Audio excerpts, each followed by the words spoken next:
ગુજરાત સરકાર દ્વારા હેલ્મેટના નિયમોના પાલન કરાવવા માટે એક પહેલ કરવામાં આવી છે.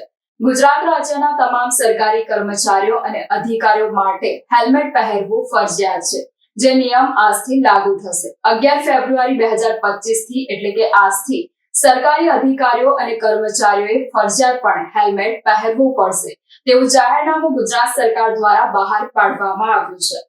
ગુજરાત ડીજીપીના પરિપત્ર બાદ વડોદરા પોલીસ એક્શનમાં જોવા મળે છે. ત્યારે વડોદરા શહેરમાં western railway Vadodara SP office બહાર ચેકિંગ કરવામાં આવ્યું છે.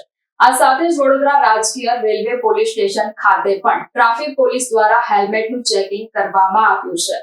રાજ્યમાં વધતા જતા માર્ગ અકસ્માતોના બનાવોને ધ્યાને લેતા માર્ગ સલામતી સાથે જ લોક જાગૃતિ તથા ટ્રાફિક નિયમોનું પાલન અત્યંત જરૂરી છે. ત્યારે આજથી પોલીસ દ્વારા વિશેષ ડ્રાઈવ શરૂ કરવામાં આવી છે, જેમાં સરકારી કચેરી બહાર ટ્રાફિક નિયમોને લઈ હેલ્મેટ અને સીટ બેલ્ટ વગર આવતા કર્મચારીઓ પણ દંડાશે.